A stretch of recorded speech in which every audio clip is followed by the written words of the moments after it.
types from Central Asia are hugely important. And during the Timurid period, there's one phase, this is not manuscript painting, these paintings, which were often done on silk or on scrolls, are used for storytelling in some way.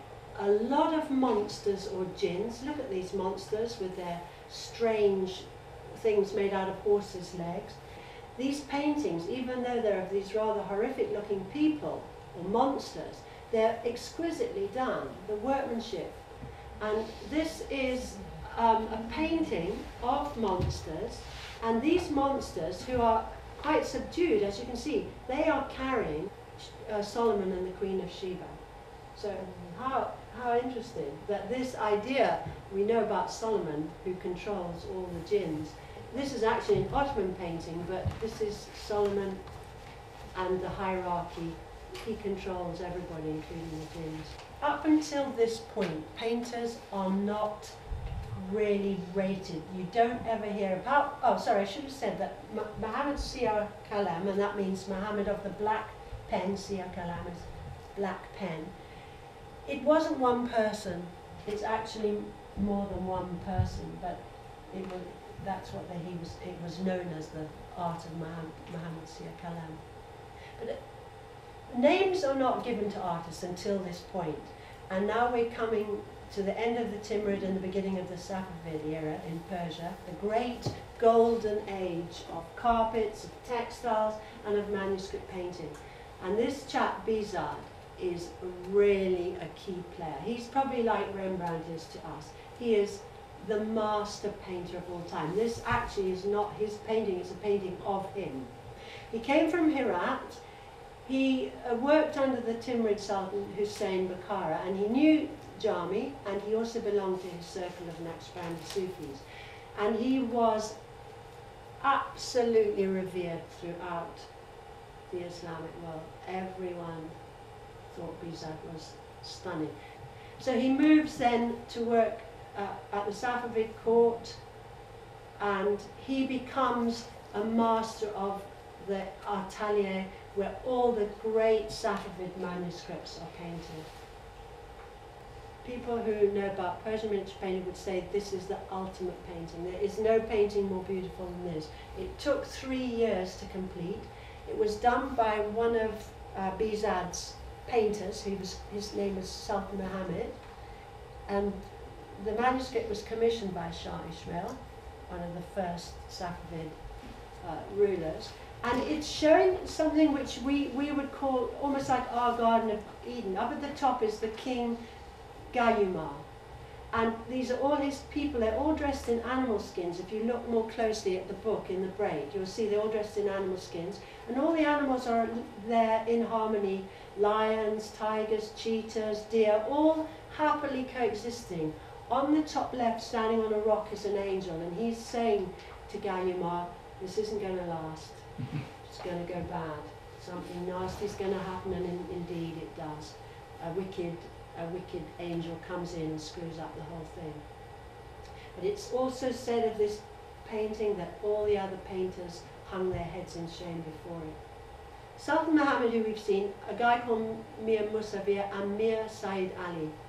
That's a self-portrait of Mir Said Ali. And Mir Said Ali and Musawir, they were taken to the Mughal court by Humayun in 1540, and they influenced the Mughal school of painting big time.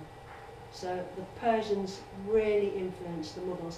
Also, you had other influences which already existed in India, the parlour painters and the Jain painters, and the Indians were great craftsmen. They were very, very good with their hands. They made beautiful stuff, going way, way back. But the Persian painting certainly set the style for them. So that's a very brief history of that world. There are lots of bits that I've left out. It's really complicated. The Islamic dynasties are enough to send your mind into actual, like the computer just freezes with it. But I hope it's just given you a sort of shape. And I've given you a timeline and a brief history in your notes, if you want to take it further. But in order to help you look at miniatures in the future, I don't think it's good to put things in boxes, but it does help to think in terms of categories. And miniature painting at this point is divided basically into 4 different categories. And the first is the category of literature. So all the great collections of stories, the Shahnameh, the Kalila, the Makamat, the poems and the Haft Oran, the Seven Thrones of Jami, Rumi, these kind of collections of literature were widely illustrated and beautifully illustrated everywhere. So when you look at a scene like this, it will mean so much more to you if you know the stories. So I really do advise, if you want to pursue this interest, read the stories, because then the paintings come alive in a much greater way. This is a picture of the turtle who, you all know that story from Kalila and Dimna, who's been taken by these geese who are up on the top right corner, and he's a chit-chat turk and he never stops talking. They say they'll take him to a new pond because the old pond's dried up, and he says okay, but they say you have to hang on with your beak, don't say anything. The people on the ground say, hey, what a funny looking turtle you are, and he opens his mouth, tells them that it's a lot of rubbish, and meets his end. This is from Sadi's Bustan. This is a painting by Bizad. This is King Dara and the herdsman, a great story. King Dara is out hunting and he suddenly sees this fellow in green, and he goes up to him and he's about to attack him, and the guy says, I'm your herdsman and you don't even recognize me. He says, I recognize every horse in your herds, and you don't recognize me. What kind of a king are you? A good lesson.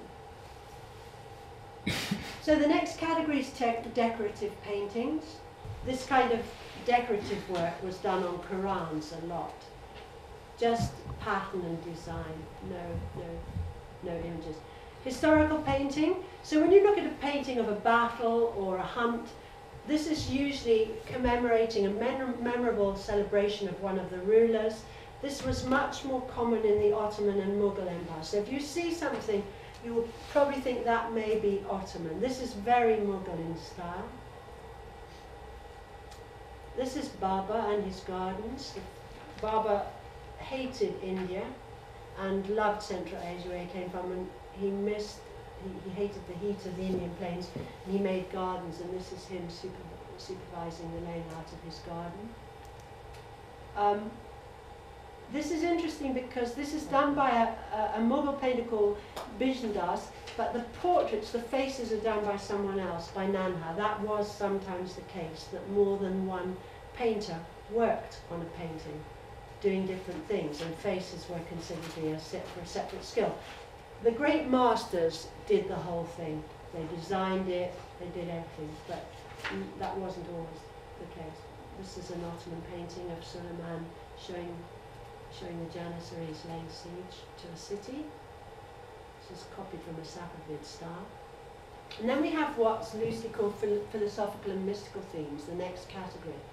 Now, not many painters attempted these because they didn't want to do, they didn't think they could do justice to their deeper meaning. And it says in my book, those who did were either rash or immature, or they were done by skilled masters of a mystical bent like Bizard. I do know this story, and probably some of you know it, the story from Rumi. Do you know the story about the elephant?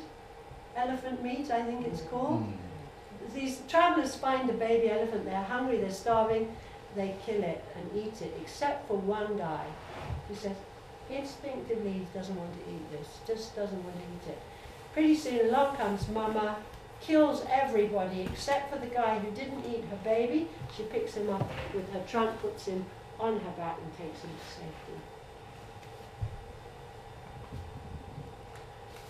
Lala and Majnun, one painting on the left by Sheikh Mohammed, Sultan Mohammed, and on the right by Mir Said Ali, who took the paintings to the Mughal court. Yusuf and Zuleika, or what we would know in the West as Joseph and Potiphar's wife. This is Jami's version of it, and this is Bizard's painting. So poor old Joseph is a beautiful guy, and Potiphar's wife, Zuleika, decides she wants him. So she creates this amazing palace with erotic paintings on the wall and lures him in, but as you can see, he can't wait to get away. And luckily for him, he does. He escapes through a door and she doesn't get what she's after. So good for him.